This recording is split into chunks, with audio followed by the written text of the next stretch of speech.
ऐसा कहा गया है कि पूजा अगर बिना क्रम के भी की जाए तो भी फल उसका सही मिलता है,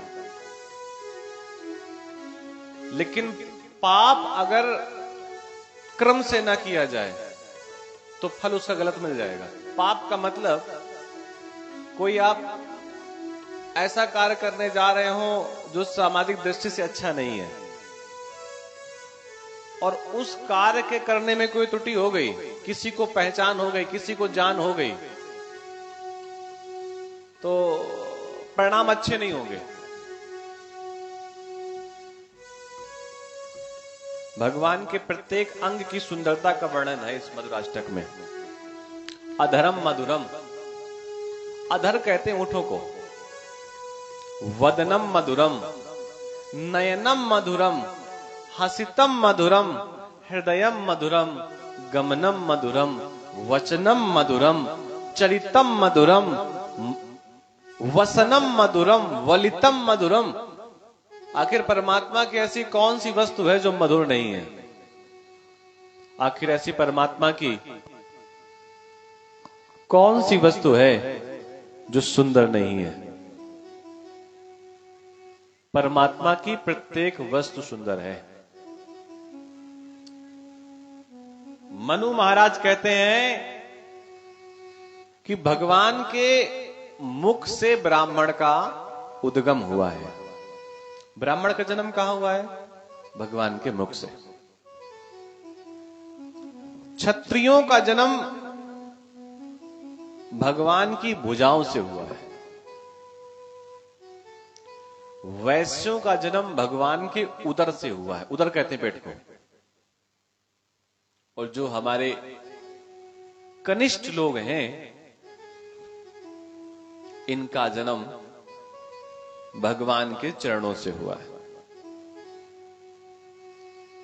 अब सामाजिक दृष्टि से बहुत बार लोग कह देते हैं कि ये चतुर्थ श्रेणी के लोग हैं, ये भगवान के चरणों से पैदा हुए हैं और ये किसी काम के नहीं है।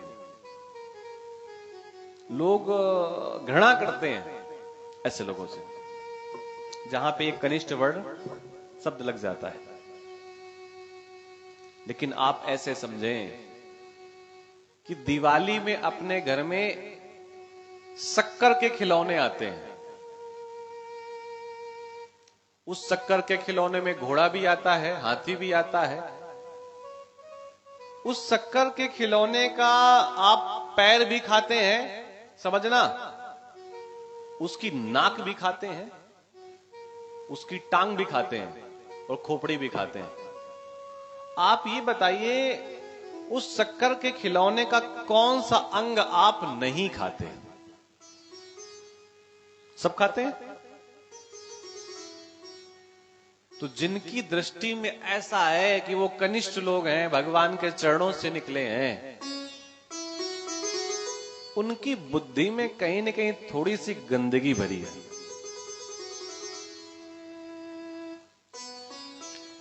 इसका मतलब भगवान का मुख तो बहुत अच्छा है, हाथ भी अच्छे हैं, उदर भी अच्छा है, लेकिन भगवान के चरण अच्छे नहीं है। इसका मतलब तो यही हुआ ना।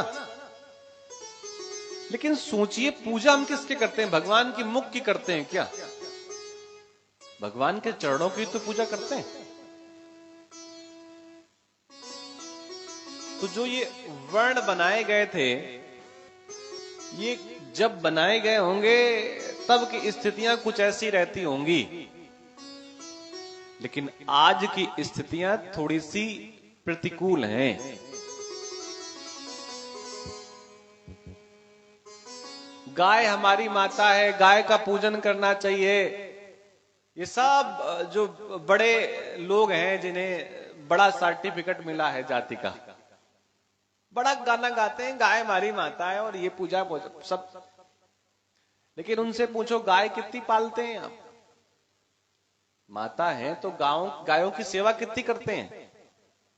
तो पता है मालूम कौन पड़ेगा?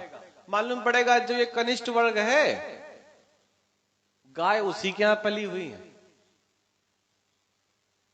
तो सोचने में तो ऐसा आता है कि ये कनिष्ठ लोग हैं, चतुर्थ श्रेणी के लोग हैं, ये किसी काम के नहीं है, ये छूने के योग्य नहीं है।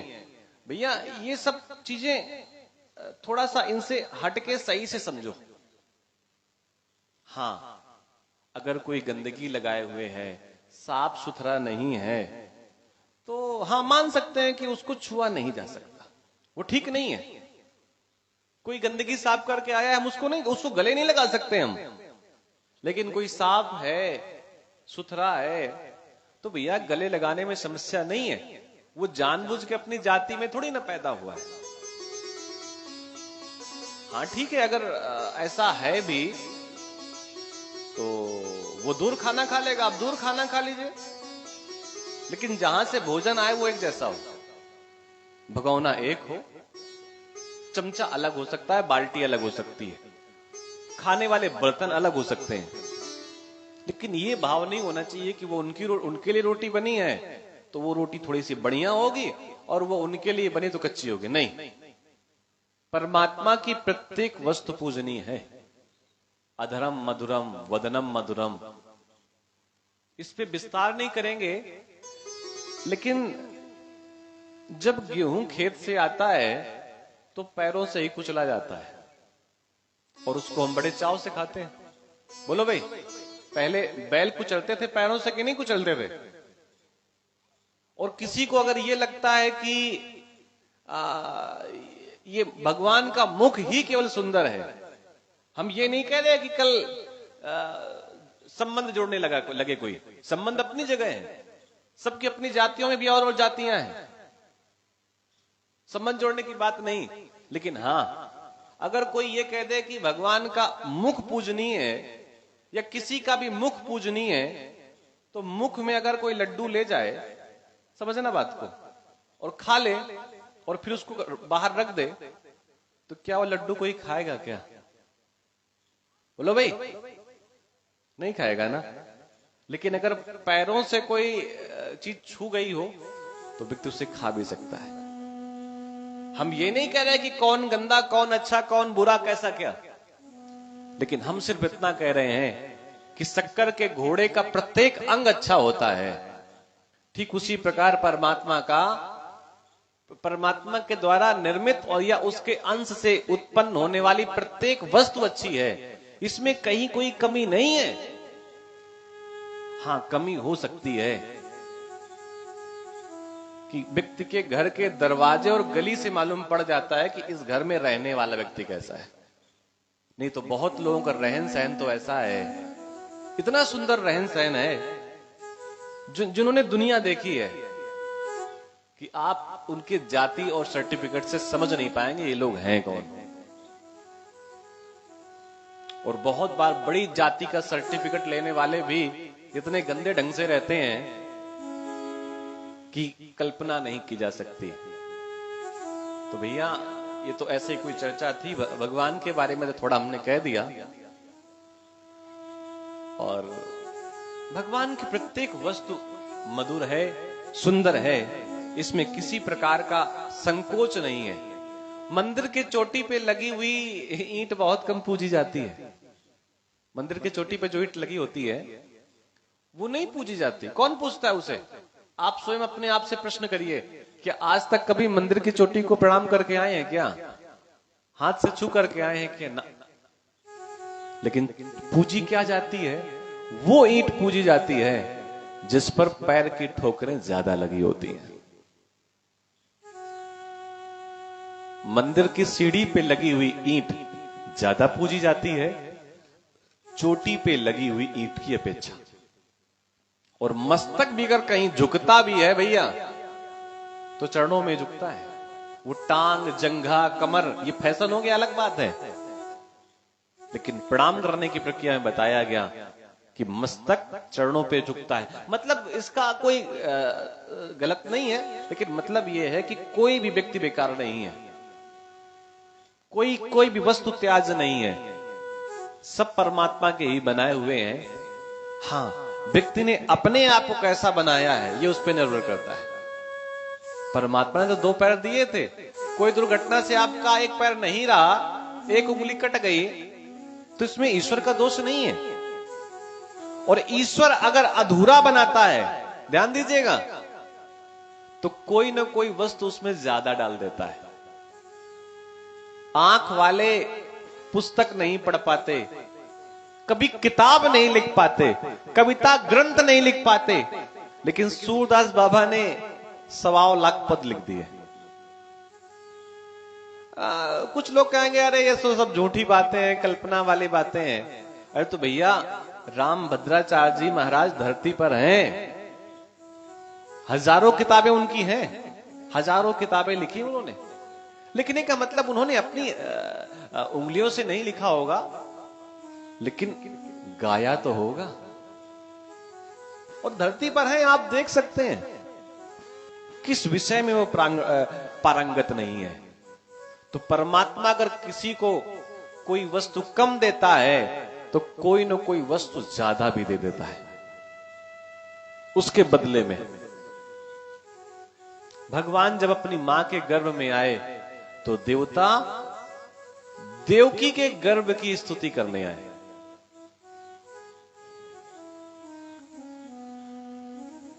सत्यव्रतम सत्य परम त्रिसत्यम सत्यस्य योनिं निहितं च सत्ये। सत्यव्रतम सत्य परम त्रिसत्यम सत्यस्य योनिं निहितं च सत्ये। सत्यस्य सत्यमृत सत्यनेत्रं सत्यात्मकं त्वां शरणं प्रपन्ना।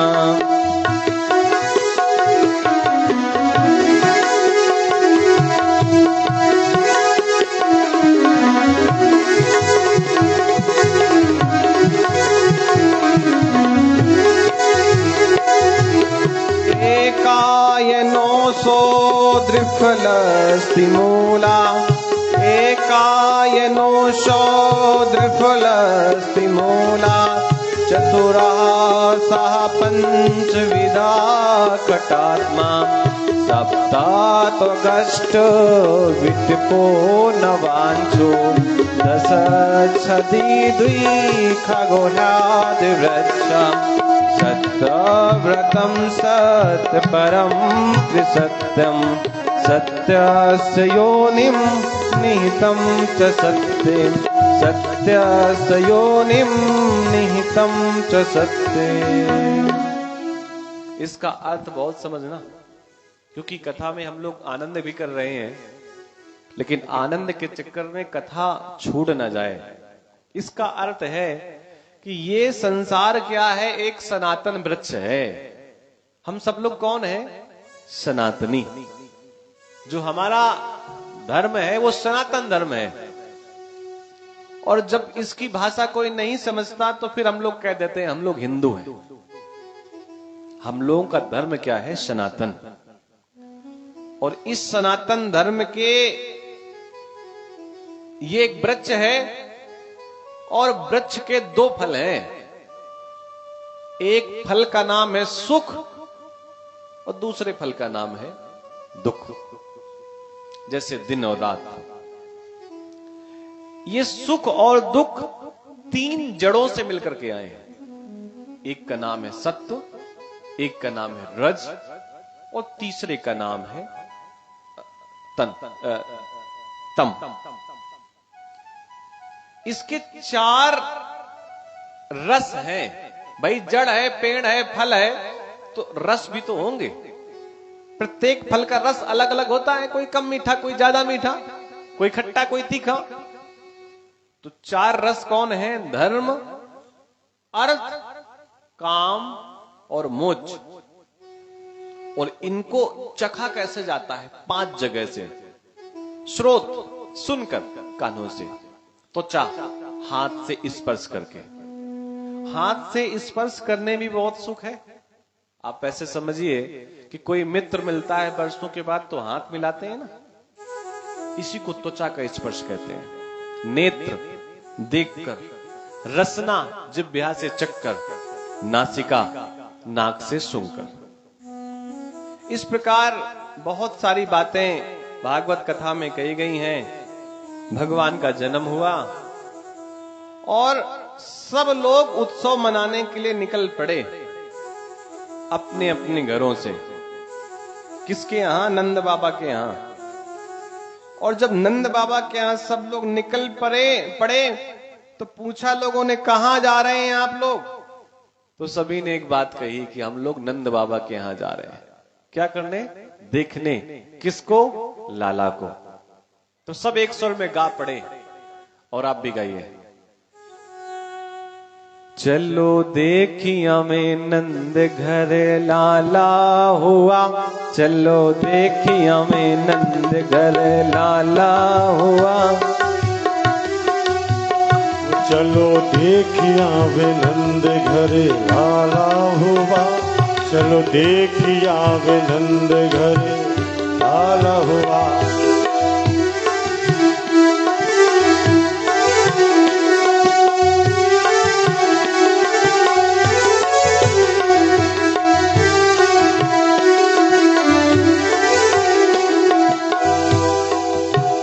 सखी ब्रज के सब लाल हो के दिल में खुशहाल, सभी ब्रज के सब लाल हो के दिल में खुशहाल, बैया गर्दन में डाल नाच दे दे के ताल, बैया गर्दन में डाल नाच दे दे के ताल। आज नंद का नसीब उजियाला हुआ, चलो देखी हमें नंद घर लाला हुआ, चलो देखिया वे नंद घर लाला हुआ, चलो देखिया वे नंद घर।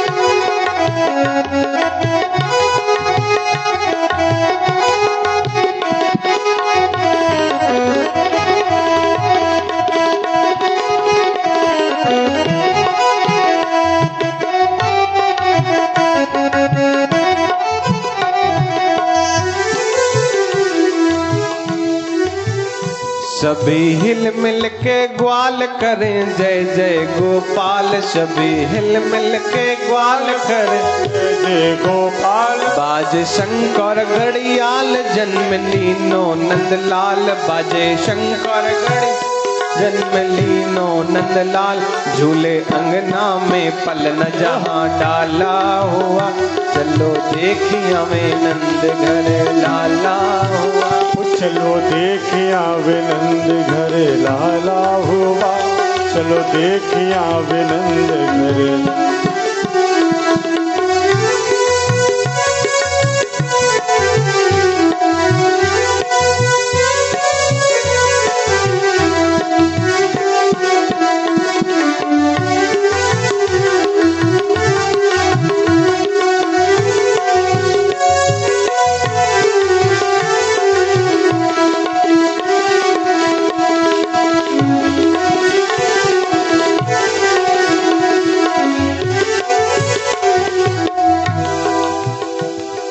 ब्रज में महाराज करने भक्तों के काज, आए ब्रज में महाराज आए भक्तों के काज, जुड़ा सारा समाज करो दर्शन सब आज जुड़ा, सारा समाज करो दर्शन में आज, सुख नैनों को पहुँचाने वाला हुआ, चलो देखिया में, चलो देखिया में, चलो देखिया में, चलो देखिया में नंद घर लाला हुआ, चलो देखिया नंद घर।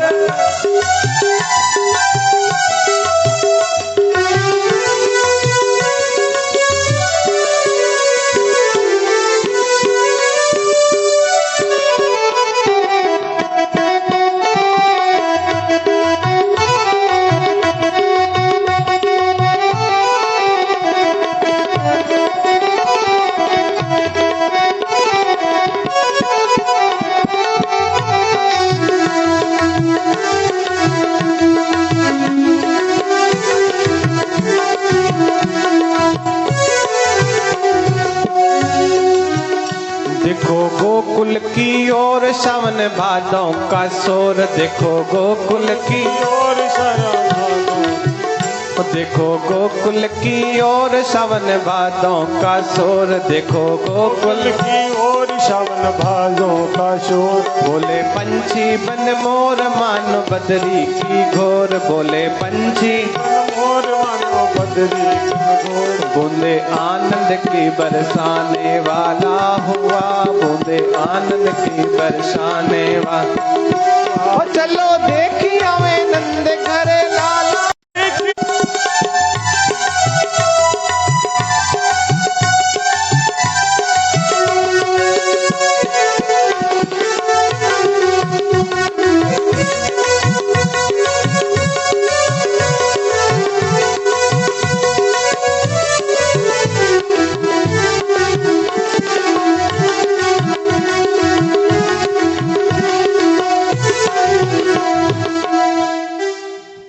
चलो देखिया में नंद घर लाला हुआ, यदुवंश के कुल का उजाला हुआ। चलो देखिया में।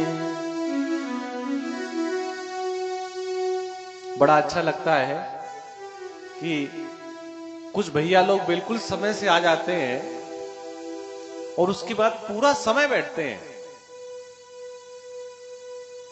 कहीं इस चक्कर में तो नहीं बैठते कि पंडित जी को भी दक्षिणा मिलेगी, हमको भी मिलेगी।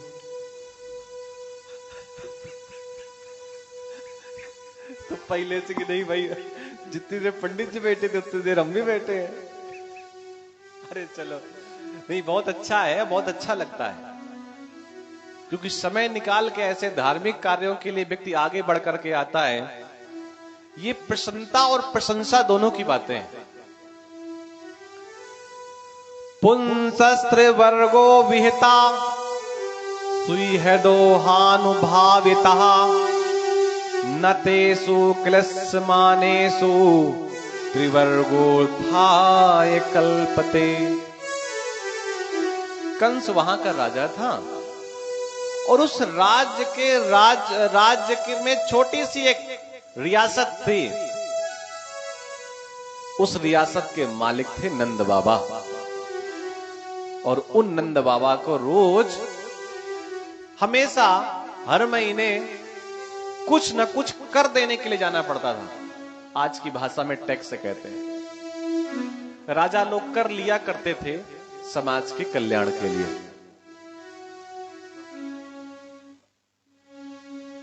समाज के कल्याण के लिए कुछ न कुछ कर लिया करते थे, और वही कर देने के लिए नंद बाबा उत्सव को छोड़ करके मथुरा चले गए। नंद बाबा के मित्र थे वसुदेव जी। वसुदेव जी से नंद बाबा का मिलना हुआ। वसुदेव जी तो सब बात जानते थे कि जो ये बेटा है वो मेरा है, और खुशी किसके यहां है? नंद बाबा के यहां। लेकिन नंद बाबा इस बात से अनभिज्ञ थे। वसुदेव जी ये भी जानते थे। एक बात आप सब लोग समझ लेना कि आप गड़ोला में रहें चाहे गुजरात में, जो सुख आपको यहां गड़ोला में मिलेगा वही सुख गुजरात में मिलेगा।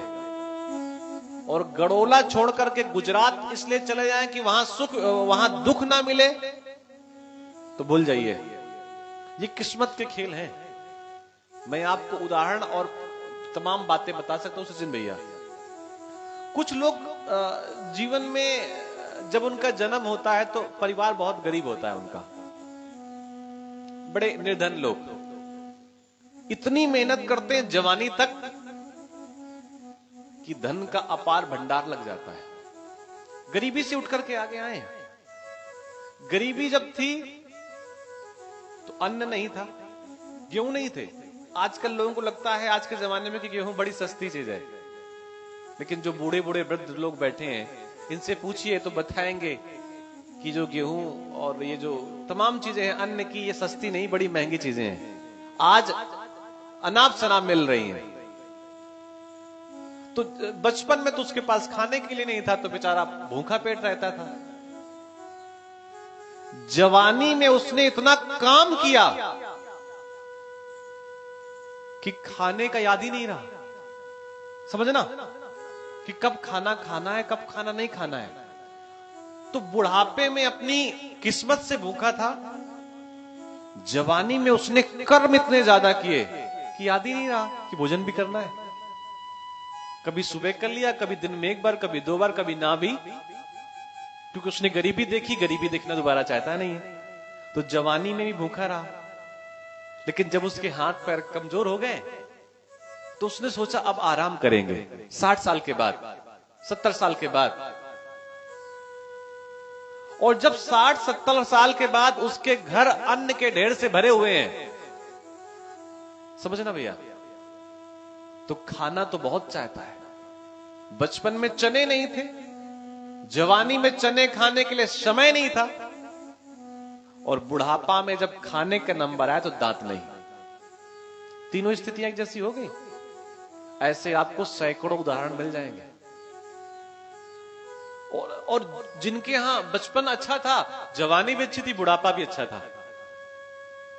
मतलब इस बात का इतना कहना है कि आप कहीं भी चले जाइए, सुख और दुख जो आपके जीवन में जुड़े हैं वो आपका पीछा नहीं छोड़ेंगे, आप कितना भी भागने का प्रयास करें। कल हम लोगों ने गीत गाया था, सर्प भी काटे तो मिल जाए किसी को जीवन दान, और किसी किसी के निकल रहे हैं चींटी से भी प्राण। चींटी से भी बड़ा विशाल का हाथी नाक में घुस जाए तो ऐसा हमने सुना है, देखा नहीं है, कि अगर कोई छोटी सी भी चींटी नाक पे घुस जाए हाथी के, तो हाथी तड़प के प्राण छोड़ देता है। और बाकी कितनी चींटियां उसके आगे नीचे आकर के मर जाती होंगी। ये हर एक व्यक्ति के साथ कुछ ना कुछ सीक्रेट जुड़ा होता है। जो हाथी का महावत होता है ना, हाथी को जब बैठालना होता है, सोचो इतने बड़े हाथी को कैसे बैठालेगा, क्या क्या बैठालता होगा। ऐसा विद्वान लोग बताते हैं कि हाथी के मस्तक पे पॉइंट होता है, जहां पे उंगली से भी मार दिया जाए मस्तक पे, तो उसको ऐसा लगता है कि हमारे ऊपर कोई क्रेन फेंक दी गई है, उंगली से ही मार दिया जाए। और जब महावत उसमें थोड़ी सी भी चोट करता है तो हाथी को एहसास होता है मुझे बैठना चाहिए, बैठ जाता है, वो कुछ नहीं कर पाता। नंद बाबा कर देने जाया करते थे, इधर 6 दिन बीते, नींद नहीं आ रही है कंस को। देखिए, किसी को लगता है राजा सुखी होंगे, किसी को लगता है प्रजा सुखी है, किसी को लगता है नौकरी वाला सुखी है, और किसी को लगता है व्यापारी से ज्यादा सुखी तो कोई नहीं है। और पता है कुछ लोग क्या सोचते हैं सचिन भैया, कि मिठाई वाला कितना भाग्यशाली है, रोज 2 किलो मिठाई खाता होगा।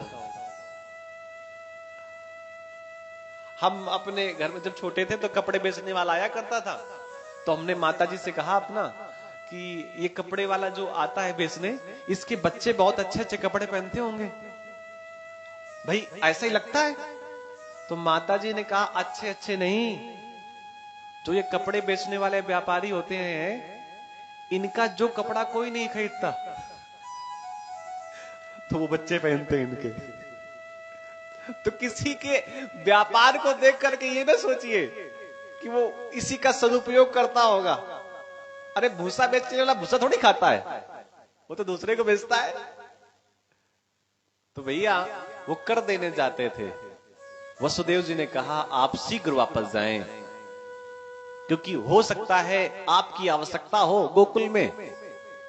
नंद बाबा वापस चलने लगे। इधर कंस की बहन पूतना, पूतनयति पूतना, जिसके पुत्र नहीं है उसका नाम पूतना, जो मां नहीं बनी, जिसने बेटे को जन्म नहीं दिया, पूतना। उसको नहीं पता कि पुत्र क्या होता है, पुत्र का सुख क्या होता है, पुत्र का लालन पालन कैसे होता है। पुत्र का लालन पालन कोई खेल नहीं है। जिस दिन से बेटा जन्म लेता है मां की नींदें जीवन भर के लिए गायब हो जाती हैं। ऐसा नहीं कि पुत्र हो गया तो बहुत बड़ा कोई काम कर लिया, पुत्री होगी बहुत बड़ा काम कर लिया। पुत्र और पुत्री होने का मतलब ही है कि आपकी नींदें गायब हो गई। और पता है, जैसे ही बेटा 15-16 साल का भैया हो जाएगा आपका, तो उसी दिन पिताजी श्रृंगार करना छोड़ देते हैं, क्योंकि पिताजी को लगता है अगर हम फैशन करेंगे और बेटा भी फैशन करेगा तो दो फैशन करने वाले होंगे, वो कमाने वाले हैं कि है। तो पिताजी कहते हैं अब ऐसा करो, हम कपड़े नहीं सिलवाएंगे, बेटा तेरे जो बच्चे हुए हो हमको दे दिया कर। ऐसा घर पे होता है। पिता लोग अपने बच्चों के वस्त्र पहनते हैं, क्योंकि पिता को लगता है कि हम अपनी जवानी जी चुके हैं, अब बच्चों को अपने जवानी जीने का नंबर है। जब घर में बड़ी बेटी हो, वो 2-3 बार वो दिन में शीशा देखने लगे, तो माताएं फिर शीशा देखना बंद कर देती हैं। उनको ऐसा लगता है बेटियां बड़ी होगी, अब हमारा समय खत्म। तो भैया सबका अपना अपना समय आता है। पूतना ने कहा भैया तू परेशान क्यों होता है, ब्रज में कहीं पर भी वो बालक खेल रहा होगा, मेरा तो काम ही है बच्चों को मारना, मैं उसे ढूंढ करके उसका गला दबा करके मार दूंगी। जिसके बच्चे नहीं है, जिसने बेटे को जना नहीं है, वो अपने सीने पे विष लगा करके पहुंच गई। और देखना, इतनी पापिनी, इतनी दुष्टा व्यक्ति, इतना दुष्ट व्यक्ति भगवान के पास पहुंच गया। लोगों ने पूछा आप कहां से आई हैं, कौन है? अरे मैं इस लाला की दूर की मासी हूं, मौसी हूं, मां के जैसी हूं। भगवान भी सुन रहे थे। भगवान ने भी कहा कि चलो मां आ गई है तो मां का उद्धार तो करना ही पड़ेगा। बालक को गोद में ले लिया, किसी ने मना नहीं किया। यशोदा ने लेकर के बालक को एकांत में चली गई और पैपान कराने लगी। अरे जब तेरे बच्चे ही नहीं है तो तू पैपान क्या कराएगी? भगवान ने आंखें बंद कर ली। संत महात्मा अलग अलग भाषाओं में अपनी अपनी बात कहते हैं कि भगवान ने आंखें क्यों बंद कर ली। भगवान सांवले हैं। कृष्ण कन्हैया कैसे हैं? सांवले। और जब भगवान ने अपनी आंखें बंद की तो भगवान गोरे हो गए। लोगों ने कहा ये कैसे चित्रण है कि सांवला व्यक्ति अकस्मात गोरा कैसे दिख गया? आंख बंद करके भगवान महादेव का याद कर रहे हैं, भगवान शिव को याद कर रहे हैं। क्यों शिव को याद कर रहे हैं? कि भगवान ये पूतना जो मेरी मां बन के आई है, ये पैपान के बहाने विष पिलाने आई है। क्या पिलाने आई है? विष। और मैं मथुरा में क्या खाने आया हूं? माखन रोटी, दही। और स्वागत मेरा किससे होगा? विष से।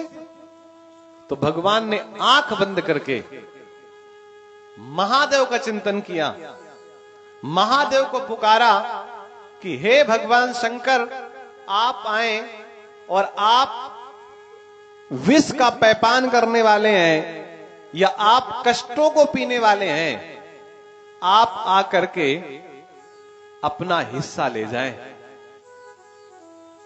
और भगवान शंकर वहां पर आ गए। बोलिए शंकर भगवान की जय हो। हम भी थोड़ा सा स्मरण कर लेते हैं।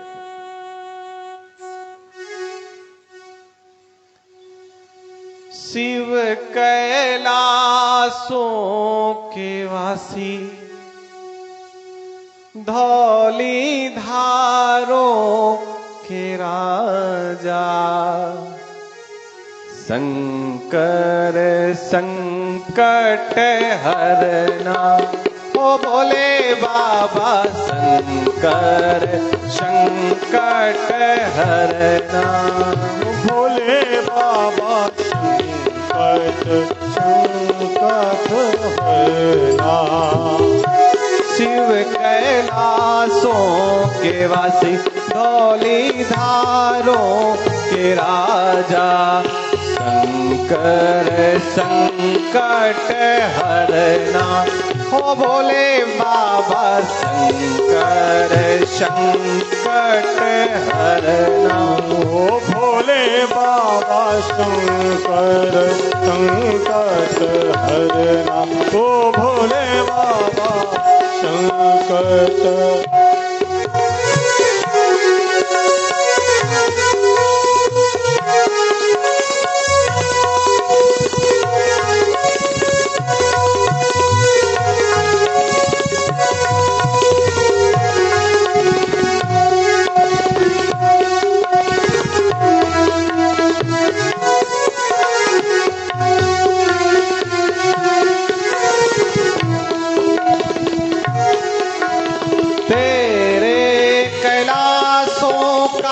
अंत न पाया, तेरे कैलाशों का अंत न पाया, तेरे कैलाशों